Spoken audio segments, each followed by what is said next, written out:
So my name's Charlotte Oliver and I'm a consultant anaesthetist. I work in Cardiff in the delivery suite looking after women around the time of the birth of their babies. And my name is Edward Chapman. I'm the Head of Clinical Engineering at Cardiff and Vale University Health Board, and I manage the department here.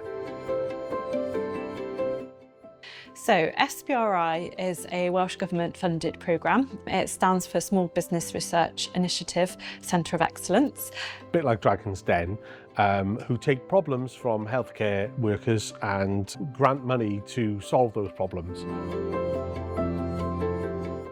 Our problem was that the nitrous oxide is a greenhouse gas. It was causing global warming as it gets released into the atmosphere. Our challenge focused on decarbonisation of Entonox, which is a gas used for pain relief. It's a 50% mixture of oxygen with 50% nitrous oxide.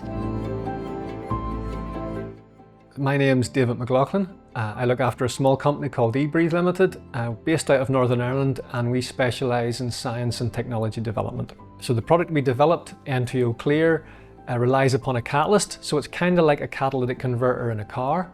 It takes the exhaled Entonox from the patient, heats it up, passes it over a catalyst and turns it into the component nitrogen and oxygen, and that gets rid of the environmental impact of Entonox.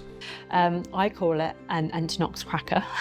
So it breaks down nitrous oxide, and that is a chemical process known as cracking, and it splits the molecule of nitrous oxide into nitrogen and oxygen, which are our normal components of air, so sort of eliminate its greenhouse warming effect. We helped eBreathe develop their product. So we inputted into the usability, into the design of the product, and we validated the actual testing of it once it was produced, how it was going to work, what the user interface was going to be, how big was it going to be, what it needed to be to meet the nurses and the midwives and the anaesthetists requirements who are going to use it on a daily basis. So throughout the project, we were able to build good relationships with the engineers, with the clinicians. We're hoping that those relationships will continue and that we'll continue to get that user feedback on the product and how we can continue to enhance it further in the future. I was able to give the clinical perspective as the technology evolved, how easy it was going to be for staff to use the equipment that we were developing. And then we met weekly with the team in SBRI and the other professionals that were involved, make sure that they hit their milestones and evaluated the work that they were doing through the entire process.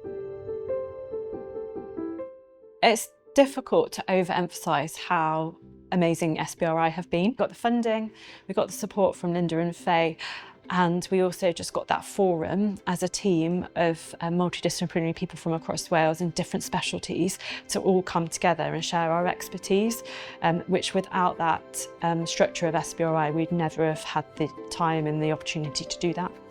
And that meant that all the teams involved, whether that was clinical engineering, the innovation team, the anaesthetists, the users, the midwives, all had an input from beginning to end, which made it very successful. So the future for us, the product is now fully CE and UKCA marked, it's commercially released, and we're looking forward to continuing the relationships that we built up over the period of the SBRI as we bring about further enhancements to the product.